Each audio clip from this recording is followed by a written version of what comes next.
Got some new fan art. This came from one of the admins on my Discord, Nylatak. She drew a bunch of emojis for me. Thanks for the emojis, and for the rest of the artwork, Nylatak. Speaking of Discord, I get this question a lot on there. How do you convert a religious person out of religion? How do you convince a Jehovah's Witness that they're incorrect? I figured it's long past time I talked about this. Let's get into it.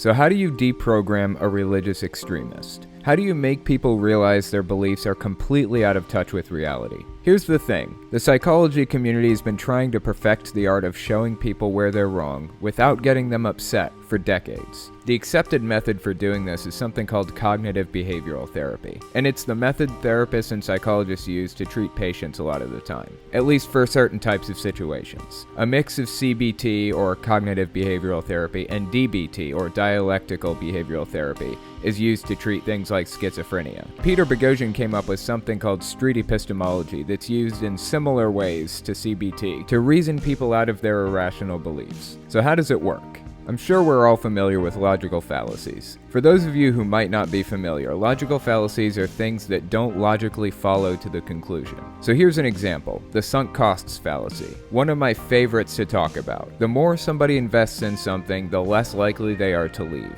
Even in the face of evidence, if people have molded their entire lives around something, they feel like leaving it behind will mean their entire lives were wasted on it, and they keep trying to make it work, even when they can clearly see it's poisonous or destructive, or it isn't going to work. Here's a better example of a logical fallacy, the straw man fallacy. Somebody will incorrectly explain their opponent's argument, building up a straw man, and then they'll debunk that incorrect argument. An example would be like somebody saying, Telltale thinks we all came from monkeys, and that's absolutely ridiculous. That isn't my claim. Saying that we all came from monkeys is an easily knocked down argument. What I'm claiming is that we have a common ancestor with apes. Those are logical fallacies. Some honorable mentions include the ad hominem attack logical fallacy, the non sequitur logical fallacy, and the gambler's fallacy. People in certain situations commonly use certain fallacies. For example, people who are depressed commonly deal with cognitive distortions, like catastrophizing. They give everything a negative spin. Like if a salesperson doesn't make a sale in a while, they might feel like they'll never succeed.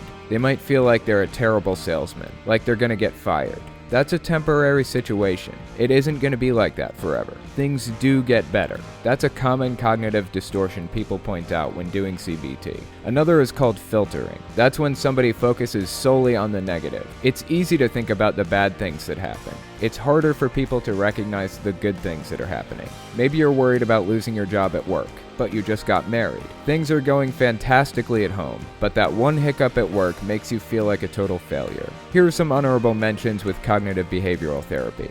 Overgeneralization, jumping to conclusions, polarized or black and white thinking, and personalization. There are logical fallacies used in CBT too. Here's an example, the fallacy of fairness. People look for things to be fair, but that isn't really how life works. If you go through life looking for fairness, you're going to end up disappointed. Ideally, you should be looking for the positive in every situation. Things will go much better for you if you find your inner optimist. Another logical fallacy we use in CBT is the fallacy of change. This is all about expecting other people to change to suit your happiness. That's not how the real world works. Nobody's responsible for your happiness except for you. We're responsible for our happiness and our actions. If it upsets us when somebody says a certain word too often, like if this person swears and we don't like swearing, it's our responsibility to remove ourselves from that situation, not their responsibility to change their behavior. You can't control others, you can only control yourself. So those are some examples of cognitive behavioral therapy and how it works. Earlier I said you find people using certain logical fallacies a lot for certain situations. Well, you usually find the same logical fallacies going around within the religious extremist community. The best way to counter the use of a logical fallacy is by giving an example of a situation in which their reasoning wouldn't work. And actually, if you watch NonStampCollector or Dark Matter 2525, you can see how they recognized that and started pointing it out in their videos. When they show how their reasoning breaks down with a counterexample, it seems insanely profound. Because it kind of is. It shows why it's irrational to use that line of reasoning. That's why those two are two of my favorite YouTubers of all time. Here's a good example of how Dark Matter 2525 points out logical fallacies. This video is called God's God, and in it, God dies and goes to heaven. Turns out there's another God who created him, and he points out all the stuff God didn't do that he should have. Take a look. What's up, God? Tits McGee over here just died in a car accident. And he was an atheist. Boom! So here's the part where God dies and goes to heaven.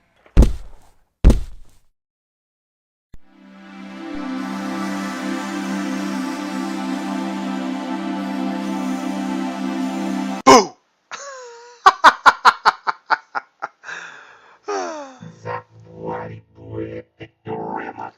Oh, it's just this Yahweh. He was an atheist. Was. Surprise, Sporty. I'm real. Yahweh, you have a lot to answer for. It's time for your judgment. Judgment? Bullshit! I'm God. Yeah, you've set yourself up to be your own God, sure. Because you just want to live according to your own rules, Yahweh. I mean, what kind of moral compass is that? I created you for a purpose. I wanted to have a relationship with you, Yahweh, and all you needed to do was open up and let me into your heart. If you want to have a relationship with me, then quit pussyfooting around, playing peekaboo and shit, and just introduce yourself.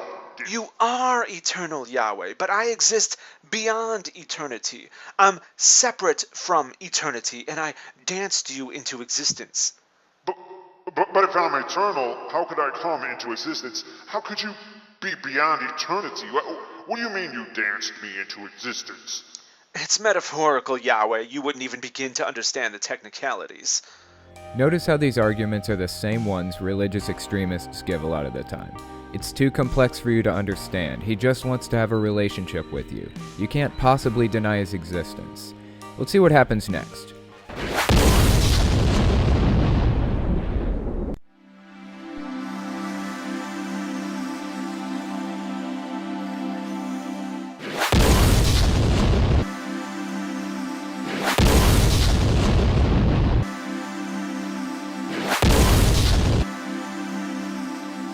So every god had a god who created them. Now this is where it gets really profound. This is my favorite Dark Matter video of all time for this reason. Watch what happens next.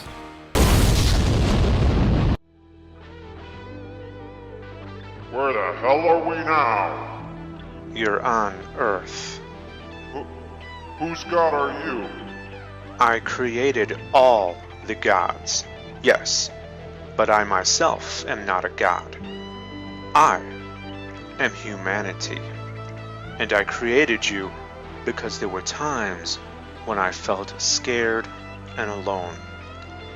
There were times when I grieved. There were times when I felt awe and wonder, yet didn't have the answers I so desperately wanted. But most of all, there were times when I wanted to control other people. And in all these things, the creation of the gods was most useful. You may have been a necessary evil, but humanity is growing up, and the time has come to put away childish things.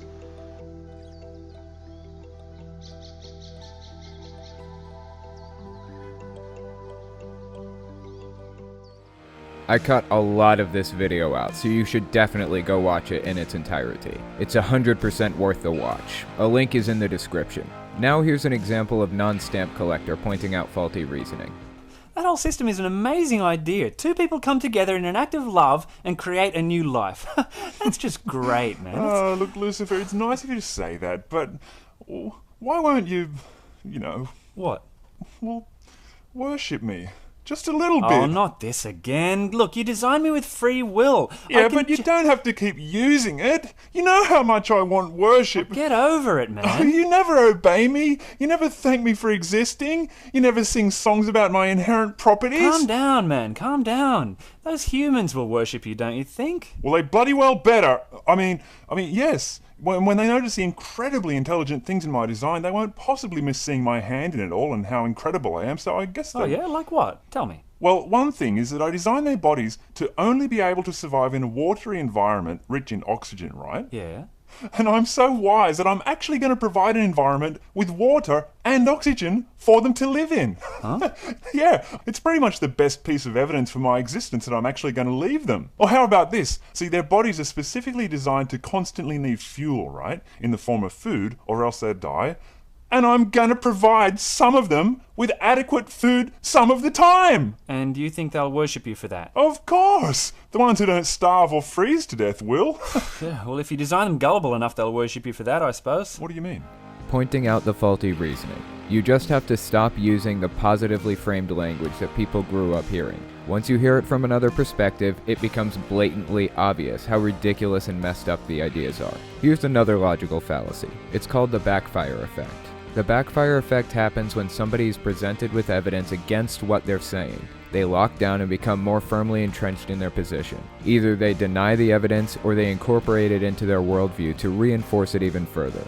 So you get something like somebody saying, I believe that God created the earth 6,000 years ago. And you respond with, we have evidence of trees that are 10,000 years old. Suddenly the person locks down into their position and says, God created the earth 6,000 years ago and he wanted to make it look like it was older to separate the believers from the non-believers. If everything looked like it was created 6,000 years ago, then we wouldn't need faith. Or another common response, no we don't have evidence of trees that are 10,000 years old. That's just a flat out lie. So my goal of engaging with a religious extremist is to avoid the backfire effect and point out their logical fallacies. That's the goal of street epistemology. And FYI, you can find street epistemology in practice on the YouTube channels Cordial Curiosity, Anthony Magnabosco, and many others. I'll put those channels in the description of this video too if you guys want to check them out and watch them do it.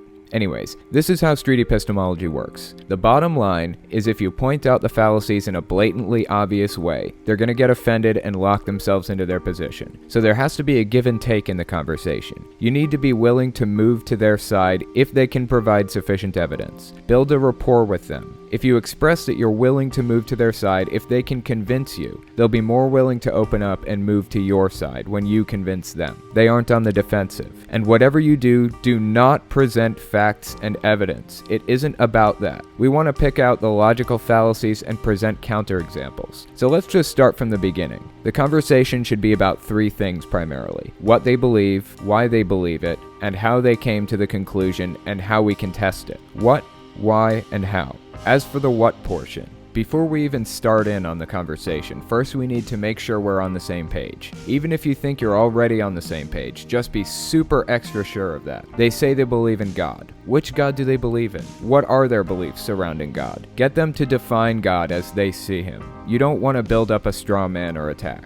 You want to approach it from a calm, rational perspective, and you want them to see you doing that. You don't want to lock them into their position, so don't make fun of whatever they say or shame them in any way. You're just trying to establish what they believe right now. Next is the why part. Find out what brings them to that conclusion. See if you can figure out their methodology. So if a person says, I believe in God because I've seen ghosts before, and I don't know where else ghosts could come from if God isn't real. You've just established the what and the why. Might consider circling back around and getting them to define ghosts for you. Get them to tell the story of when they saw ghosts. Then comes the how part.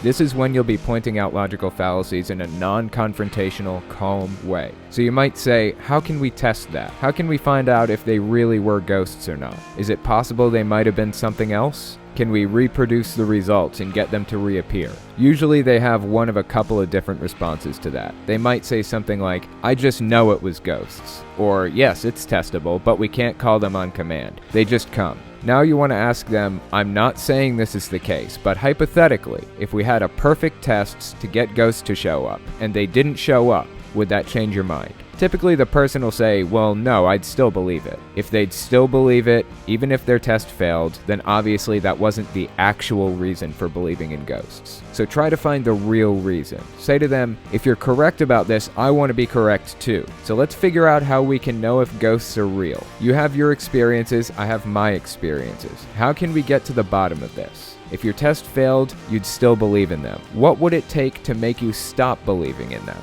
After going through this for long enough and boiling it all down, usually they'll end up telling you that it all comes down to faith. You just believe. That's the bottom line. So your next question should be, how can I tell the difference between your faith in ghosts and your faith in God or whatever it is they believe in, and the faith of a Muslim in Allah? Faith is belief in something without evidence, so we need to establish how their faith is more reliable than that of a Buddhist in reincarnation or any other type of faith. Let me give you another example. Here's an example conversation I had with a Jehovah's Witness about them believing that Jehovah is God's real name. I believe that Jehovah is God's real name. Notice that they've just explained what they believe. The conversation is going to be focused on that, though you might consider establishing a level of certainty by asking how sure they are on a scale of 1 to 100. Since we've already established what they believe, here's my question for the why portion. Why do you believe that? If that's true, I want to know it too. What is it that brings you to that conclusion? I see it in the Bible. It's all over the place. It's in Psalms, it's in Exodus, in Genesis, even in your Bible. Notice what I say next. I'm not going to present them with evidence by telling them that Jays didn't exist until 400 years ago. That's just going to lock them into their position, and they'll either find a way to reconcile it with their current beliefs or deny it outright, and we won't get anywhere. I want to find out if it's actually the reason they believe it. So here's my response to them. Let's say, hypothetically, and bear in mind I'm not saying this is the case, but let's say that we looked up the Tetragrammaton, the 4 letters that represent God's name in the Bible, and it was something other than JHVH. Would you still believe it? Try not to go straight for the jugular. Notice I didn't say, Hebrew scholars say it's YHWH, not JHVH. You're wrong. What now? I said, I'm not saying this is true, but let's assume that scholars told us it was different. How would you feel? Would you still believe it? That way they don't feel attacked, we avoid the backfire effect, and we get an honest answer. Ultimately, it doesn't matter what reason they give. We want to burn off the inconsistencies and fallacies until we're left with the truth of the matter. And usually what ends up happening is they start to see how irrational their ideas and beliefs are. They start to realize that they have no reason to believe it. But you want them to come to those conclusions on their own. If you dictate where they're going wrong, then it'll just lock them into the position. Dance around it until they figure it out for themselves.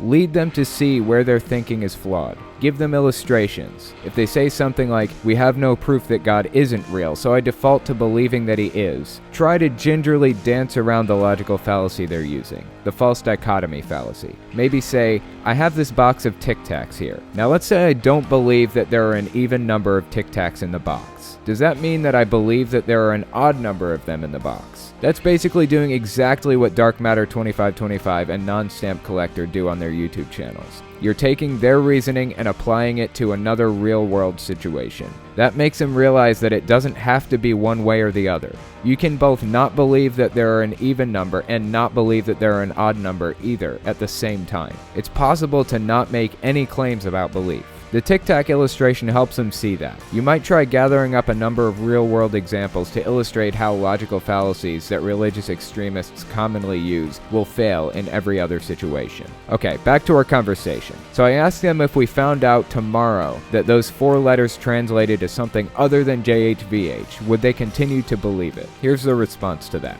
Well, even if it was proven tomorrow, I'd still believe in Jehovah.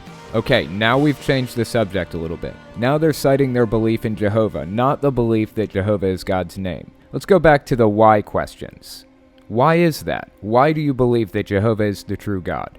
Well, I just believe that he sent Jesus to die for our sins. Now they aren't even citing a reason, they're just telling you what they believe again. Their minds are dancing around it, trying to avoid the possibility that they might be thinking fallaciously. At this point, it's extremely important to be nice and kind and reinforce the idea that you want to believe the truth too. So you want to try to discover the truth together. Keep it on track and move on to the how question. How do we test this?